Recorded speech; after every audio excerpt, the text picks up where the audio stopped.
Dean of the School of Honors at Southeastern University. Thank you for meeting with us, Dr. Miller. Would you mind telling us the story of how you came to work at SEU?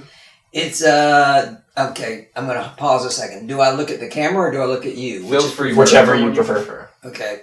It's kind of complicated. In 1999, the incoming new president I had worked for in Atlanta, and when he came, he wanted me to come with him. So, though the university had his position, they didn't have my position, and his personal ministry paid for my salary for the first year and a half or 2 years because the university couldn't afford me. And so he brought me as his executive assistant, and I just kind of did all of his stuff. And at what age did you become a believer? I'm one of those kids that grew up in the church, and I don't ever remember when I actually became a believer. It was, I went to church and I was in the altar services and all those kinds of things. I just never had that moment where I remember saying, this is what I need to do. It just kind of happened. So it's been a lifestyle. It's not been something that happened because of a tragedy or what have you. Gotcha. So when I would ask, how did you come to know Christ, you probably wouldn't be able to. I don't know how to tell you that. I grew up in the church, so always been there. Yeah, that's very cool. Well, if you can remember what your life was like before Christ, how would you describe your lifestyle before that? My life before Christ was probably pooping in a diaper and spitting up, since I don't remember, and I grew up in the church. So I'm assuming I probably wasn't a Christian at that point, but at some point I became a Christian. So I don't really know what my life was like before, because it's always been my life. Understandable. It's hard for me to answer that question, because I've always been a believer as far as did I have a moment of salvation where I repented and God saved me?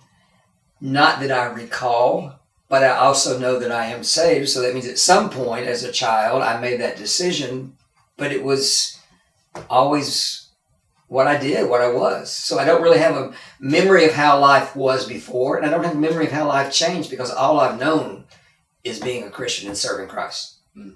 So in saying that, since you grew up in the church and have been a Christian since that young age, can you describe what your life was like growing up in this faith? The life for me was, initially it sounds like, oh, that's cool, he grew up in the church and all that sort of thing, but my family was dysfunctional.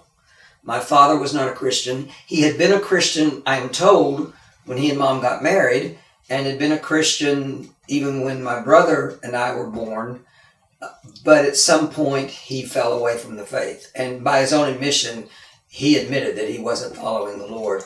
And so there were affairs and things like that. And so the church became my haven, if you will. My parents never got divorced, although they came close. But Mom didn't want my brother and I to grow up without the father active in our lives. So she was willing to sacrifice herself and her pride to make sure that my brother and I had a father figure. Even if he wasn't one that was following the Lord, at least he was in our lives. He never stopped us from going to church and encouraged it, but he didn't follow the Lord. So life, all I remember is him not being a Christian up until the point where he became a Christian, which was my freshman year in college. But all of the time growing up, Dad was the guy that made Mom cry and made us angry, but he was there. So I can't say that life got different and that sort of thing. In the church was where I went to, because that's where I had friends. All of my friends, their families were united, were good. So my brother and I were kind of like those poor little Miller boys, you know how their dad is. And, but the church was where my brother and I found our identity. And that became our focus. So even through elementary school and what we called junior high in those days, in high school, church was an incredibly important part of our lives. We went to Sunday school, we went to every service, we went to Wednesday night service, we went to youth groups, all those kinds of things. That's very cool. And what were some major turning points in your faith that strengthened it? From a personal perspective, obviously growing up, the church was my, I said earlier, it was my haven. That was my sanctuary, if you will. And so there were always those emotional moments where there'd be a powerful altar call, and being the good little Christian boy that I was always one of the first ones down to the altar, because we always felt like we were convicted even if we hadn't done anything to be convicted of. But memories that I have was, for example, when I was water baptized, or when I received the baptism of the Holy Spirit. Those were specific moments of spiritual awakening that heightened mine. But if I get to, as I got older, and I mentioned earlier, my dad got saved when I was a freshman in college. That's a whole different story. But that was a point where it all just said, okay, God's been with us throughout all of this, and God is now taking care of answering the prayers that we had regarding Dad's salvation. And that revolutionized everything else in our family, and therefore that revolutionized even the strengthening of my faith in the Lord. Having that father figure, to have that turning point is a real... Yeah, I mean, I remember, nights where he would come home. He was always prideful, didn't want the boys to see him or to know of what he was doing, but we knew. And there was a point my senior year in high school where he came home drunk because he didn't think I was going to be home. And that was kind of a pivotal point that began the change for him. He and I had several conversations about that afterwards, and he assured me that was never going to happen again. And it's kind of a complicated story, and I don't know, maybe, but this is part of who I am. When I went to college, I went to a state university, and I was the only Christian, active profession Christian in my dorm, or in my floor in the dorm, and got ridiculed a lot for that. This was the time of the late 60s, early 70s, when the Vietnam War was strong, and there's a lot of anger about that, and a lot of, demonstrations against the government, things of that nature.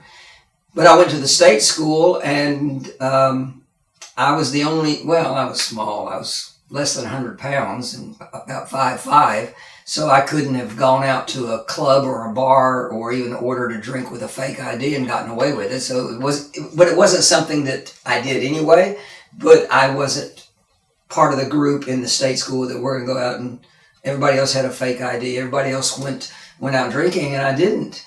And one night, and I don't know why I'm getting off on this, but one night, the guys thought I was leading them on, that I wasn't, that I was just playing them, I guess. And so they broke into my room, probably about 6 or 7 of them, and shoved me up against the wall and held a can of beer over my throat, over my face, and were going to pour the beer down my throat. They stopped. I mean, I'm less than 100 pounds. 5 or 6 college freshmen, I can't stop. So they could have done that. They stopped and laughed about it and walked out, and later several of them came to me and apologized. They said, "We thought you would just grab the can and drink it. We thought you were putting us on." And I said, "No, I'm not. That's who I am." Ironically, when I transferred from that school at the end of that semester, because I went to a Christian college after that, the guys all took me out to dinner, and I love this story. They didn't tell me. They just said, "We're going out to dinner because we want to, say goodbye," and that sort of thing. And we're in this nice steakhouse, and they had the private room, and there was probably about 10 or 12 of them sitting around the table. And the server came, and she was taking the orders, and they all were ordering their steaks. But then I ordered my Coke, and the next guy ordered a glass of milk, and the next guy ordered a glass of milk, and the next guy ordered a glass of milk. And so by the time they got around the table, everybody, all these college freshmen who had tried to pour beer down my throat back in the beginning of the time, were sitting there with glasses of milk. And I'm going, what's going on? And they said, "We just wanted to show you that we respect you." And sorry, but that was a stellar moment that for me, I thought, okay, I may not have changed their lives, but maybe for many of them, the first time they saw somebody who had some standards and stuck to them, or something like that. Then, long story, when I transferred to Lee University, or it was Lee College in those days. Our semester at the state college didn't end until 3 weeks into January. Lee's semester ended the first week in January, and then so they were already started with classes 2 weeks after I finished finals. And my parents said, you can go to Lee if you want to transfer, and I said I can't because I won't be done with classes, and they will already be in classes like drop ad, and it doesn't make sense. I mean, there's no way I could do it. And that was the Sunday before I came back after Christmas break. And my pastor, I don't know if he heard it or if my mom said something to him. My dad was not a Christian yet. And he said, come over to the house, to the parsonage. And it was right next to the church. And I went over and he said, let me make a phone call. And he called the vice president of academic affairs at Lee on a Sunday afternoon and said, I got a guy in my church that wants to transfer to Lee, but he's not going to be done with his classes at this state school. What can you do for him? And he put me on the phone, and I talked to the vice president and said, I'm going to accept you. You just come as soon as you can get here. And now that I'm in college or in the academics world, I realize how unusual that was. At the time, I was like, oh, okay, cool. I didn't realize, the professors had already, drop ad was over. They already had all their syllabi were done and dispersed. All of their roles were set up and everything. And then all of a sudden I show up 2 weeks into the semester. Hi, I'm new. I'm in your class. And they're going, well, okay. But so I went back to the state school, had 3 weeks, packed up everything, and came back down and started at Lee the next Monday. But after that happened, I'm new at campus. I didn't know anybody. I'm in a room by myself, so I didn't even realize that people came out after dinner and did stuff on campus. I just sat in my room, had a great GPA because I had nothing else to do. And we didn't have computers and we didn't have cell phones, and so there wasn't anything you could do distracting. So I'm like studying and I'm going, this is good, I got this. But there was a church next to the campus that was having a revival, and I went to the revival service, and I just felt like, wow, if I could get my mom and dad to come up to that, I felt like Dad would get saved. And my parents lived 22 miles away, so it was like a half-hour drive. And I called them and I said, why don't you come up tomorrow, which tomorrow would have been Thursday. And they said, we'll do that, because I told them how great the revival was. And what I had failed to take into account is I had just gotten into a touring choir at the college, and they were having their first little social event. And I thought, well, this stinks, because that was going to be on Thursday night. I'm new into the choir. It's my chance to get to know some people. I don't want to make it look like I don't want to be part of the choir. So I called my parents back and I said, would y'all come up Friday and go? And everything's fine. Friday night service was about people who had known the Lord and fell apart and fell away from Him, and it was geared to draw people back. And the pastor said, I'm going to walk down the aisles. If you're standing next to somebody that needs to come back to the Lord, reach out to them. And I did. And my dad got saved, and I had the joy of praying with him for salvation. Which, could he have gotten saved the night before? Yes. But Friday night was so perfect. Looking back, I could see I got admitted to Lee 2 weeks after classes started, which doesn't happen. This church service that I didn't even realize was going on until I stumbled on it. And then the service that I was able to get my father to come to was the service that was specifically about people who had known the Lord and had turned away from Him. That impacts your life, and I'm looking going, could Dad have gotten saved if any one of those events had not happened? Absolutely. But they did happen, and it was set up perfectly. And even going back to when he came home drunk my senior year in high school, that set the stage, because he stopped drinking that summer, and he stopped smoking, and he stopped doing all the things, staying out and running around, all that kind of stuff. Everything, looking in hindsight, you can see God is at work. I may not have recognized it in the moment, but God is at work. And that was probably for me one of the greatest pivotal faith, what's the word I want? Encouragements that I think I've ever had, was just saying, I couldn't have orchestrated that. God had to do it. I couldn't have made it happen. And sometimes we just have to put our trust that God, we know you're in control. Step out of the way and let God do his thing, and it's amazing. So that was a long answer to a short question. Yeah. But that was a huge moment in my life. That's very powerful. Yeah, it was. It is. And besides that moment in your life, is there anything else that has convinced you personally that Jesus is the Christ and that Christianity is true? For me, it's a simple question, but it's a tough question. Because I can't say there's this moment that said it's true. All my life I've believed it's true. I can't imagine any reason why I wouldn't believe it's true. Even at my age now, I find new things in Scripture. In my morning devotions, I'll read a passage, I'm going, how many times have I read that passage? But today it says something. So it's like it's new, it's renewed every day, and it encourages me every day. Am I convinced? Absolutely. Am I needing that convincing to be enhanced? Not really. I've never doubted who Christ was. I've never doubted who God was. And that, I don't mean that to sound like, oh, I'm like special in some way.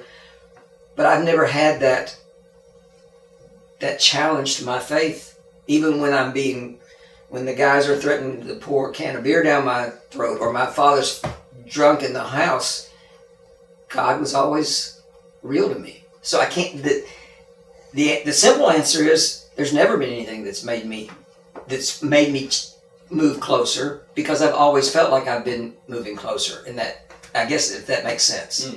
Yes. Yeah. I mean, not many people can say that, so I feel like that's a really great thing to value growing up. See, that's what's cool. A lot of times I will, in my personal time or in my prayer time, I'll go, God, why am I so fortunate?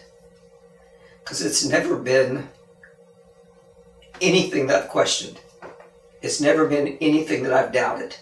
And I don't mean to say, oh, I am some super spiritual guy, but it's like, God, how am I so blessed that this was never a challenge for me? That I never had to decide, is this real? It's real. And in my life, it's always been real. So I can't always relate to people who are struggling with a faith issue, because I've always believed and I've always knew. So that's kind of where I am in that. That's very cool. Thank you. And even though your whole life seems like a miracle, it sounds like, are there any miracles that you've personally witnessed?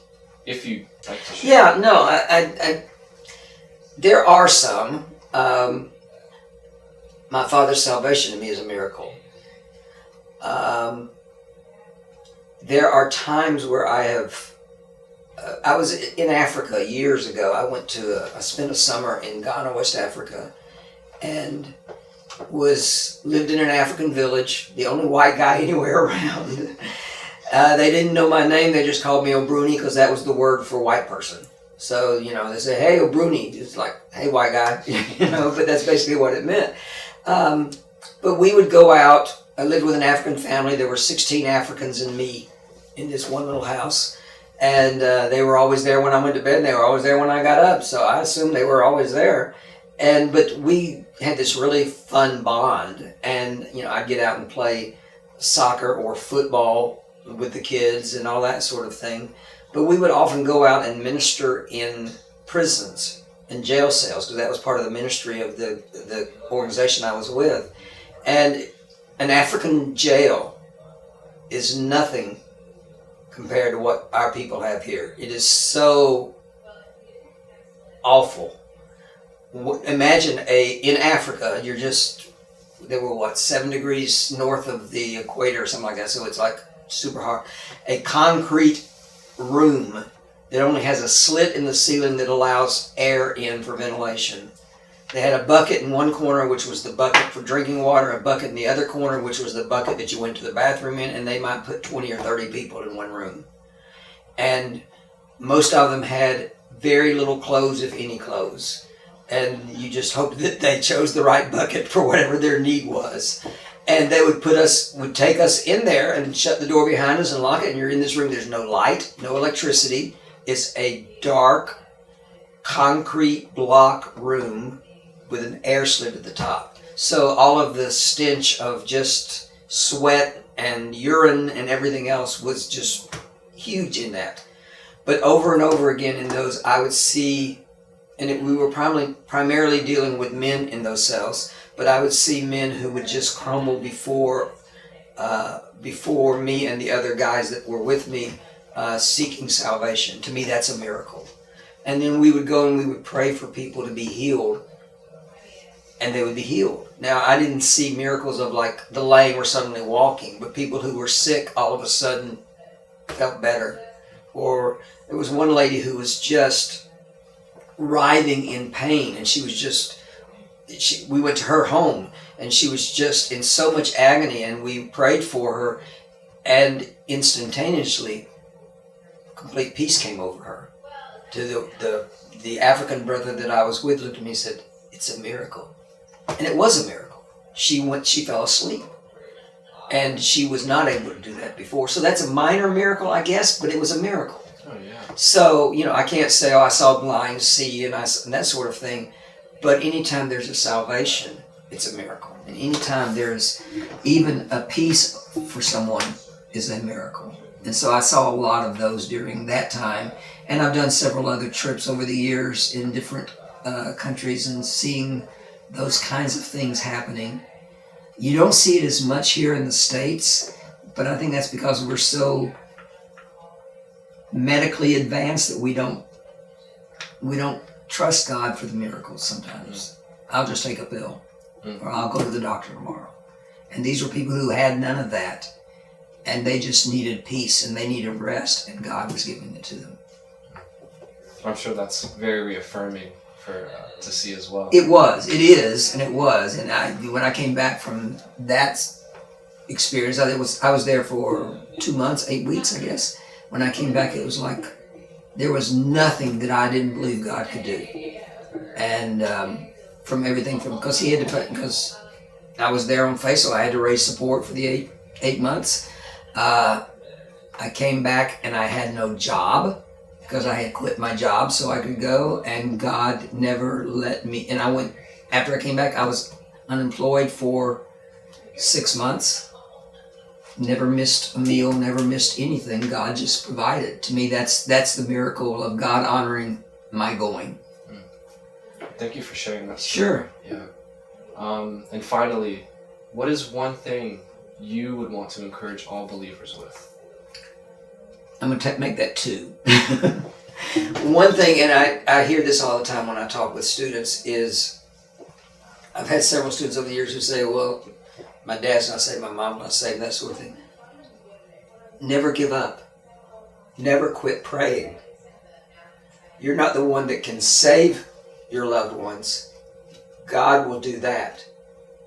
But for my dad, we prayed 15 years. But when it came in perfect timing, and it came perfectly in his life. So when you're genuinely seek God first, seek after the Lord first, but when you're genuinely seeking the Lord, don't give up just because you're not getting the answer you want now. Keep praying, especially for something like someone's salvation. You don't know, but what you may be the voice in God's ear, so to speak, that resonates for that person. I pray that there are people praying for me even now. I don't have great needs as far as saying, I can't pay my bills or that sort of thing. But we all need the support of one another. So my first point would be never give up, even though you may not see the answer you want when you want it. Trust God. And then the other is always remember God's never going to leave you. And at times, whether you're just overwhelmed with everything you've got going on in your life, always remember, God has said, I will never leave you, I will never forsake you.